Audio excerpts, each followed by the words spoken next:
எழில் அமிர்தாவை கூட்டிகிட்டு நிலா பாப்பாவும் கூட்டிகிட்டு கோயிலுக்கு போயிருக்காரு. போனோடனே அங்கே கரெக்டாக பைக்கை நிறுத்துறாரு. இறங்கினோடனே அமிர்தா சுற்றி சுற்றி பார்க்குறாங்க. எங்கேயாவது கணேஷ் வந்திருக்காரா அப்படின்னு சொல்லிட்டு பயப்படுறாங்க. ஒரு மாதிரி பதற்றத்தோடு பார்த்துட்ருக்காங்க. அப்போ கண்ணாடியில் கணேஷ் தெரிகிறாரு. அப்படியே பார்க்குறாரு எழில். ஓ, பின்னாடி தான் இருக்கியா நீ அப்படின்னு சொல்லிட்டு. சரி அமிர்தா, நீ குழந்தைய தூக்கிட்டு உள்ளே போ, கோயில் உள்ள போ அப்படின்னு சொல்கிறாரு.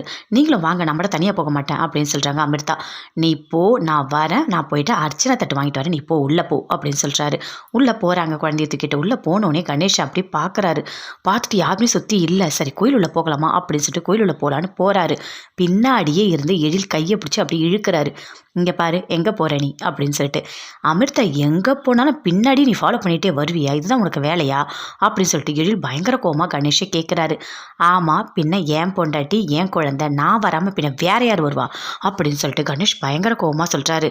யார், அமிர்தா உனக்கு பொண்டாட்டியா? நல்லா தெரிஞ்சுக்கோ, இன்னொரு வாட்டி நீ தொல்லை பண்ணிகிட்டே இருக்காத.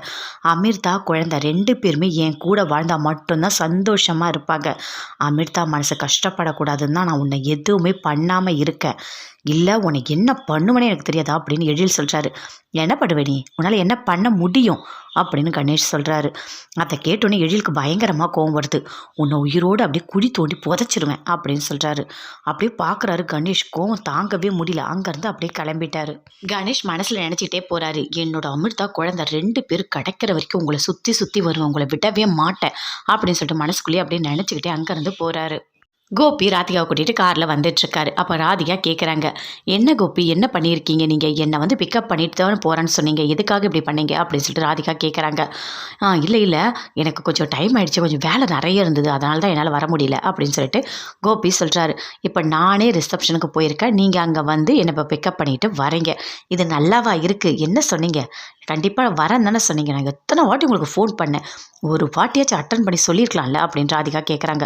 ஐயோ எனக்கு ஆஃபீஸில் நிறைய ஒர்க்கு, கிளைண்ட்டு நிறைய பேர் வந்தாங்க, கிளைண்ட்லாம் போகவே இல்லை, அவங்க அங்கேயே இருந்தாலும் என்னால் உங்கள்கிட்ட பேசவே முடியல அப்படின்னு கோபி சொல்கிறாரு. அப்படியா கோபி, சரி எங்கே மீட்டிங் நடந்தது அப்படின்னு ராதிகா கேட்குறாங்க. ஏன் ஆஃபீஸில் தான். எந்த ஆஃபீஸில்? எங்கள் ஆஃபீஸில் தான். உங்கள் ஆஃபீஸ்லையா? கரெக்டாக சொல்லுங்கள், உங்கள் ஆஃபீஸ்லையா? நான் உங்கள் ஆஃபீஸ்க்கு வந்தேன் கோபி அப்படின்னு சொல்கிறாங்க. அதை கேட்டோடனே பயங்கரமாக ஷாக் ஆகுறாரு கோபி.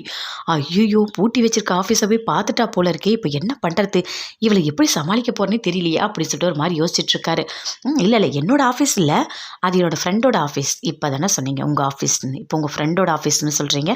அப்போ மீட்டிங் எங்கே தான் நடந்தது, எதுக்காக ஆஃபீஸை பூட்டிட்டு போனீங்க அப்படின்னு சொல்லிட்டு ராதிகா கேட்குறாங்க. இல்லை வேறு இடத்துல மீட்டிங்கே, அதனால தான் நான் பூட்டிட்டு போனேன் அப்படின்னு சொல்கிறாரு. அது என்ன அவ்வளோ சீக்கிரமாக பூட்டிட்டு போயிருக்கீங்க அப்படின்னு ராதிகா கேட்குறாங்க.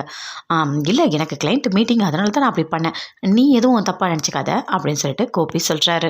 அப்போ கோபி ராதிகா கிட்ட சொல்கிறாரு, உன் மனசு நோக்காமல் நான் பார்த்துக்கணும், உனக்காக தான் நான் வாழ்ந்துகிட்டே இருக்கேன், நீ தான் என்னோட உலகமே தெரியுமா, இப்போ நீ சந்தோஷமாக இருக்கியா, இன்னும் கூட உன்னை நான் சந்தோஷமாக பார்த்துப்பேன் அப்படின்னு கோபி சொல்கிறாரு. ஆமாம் கோபி, சரி இந்த மாதிரிலாம் இனிமேல் பண்ணாதீங்க, இனிமேல் எப்போவா இருந்தாலும் சொன்னால் கரெக்டாக ஃபோன் அட்டன் பண்ணி பேசுங்க அப்படின்னு சொல்லிட்டு ராதிகா சொல்கிறாங்க. அப்பாடா தப்பிச்ச, இல்லைனா ஒரு வழி நம்மளை பண்ணிகிட்டு இருப்பா. ஐயோ கடவுளே, இவகிட்ட போய் மாட்டிக்கிட்டோமே, இனிமேல் இருக்கிற நாள்லாம் எப்படி சமாளிக்க போகிறனே தெரியலையே அப்படின்னு சொல்லிட்டு கோபி அப்படியே மனசுக்குள்ளேயே புலம்பிட்டு வராரு. ராதிகா அப்படியே பார்க்குறாங்க கோபியும் ராதிகாவை பார்க்குறாங்க.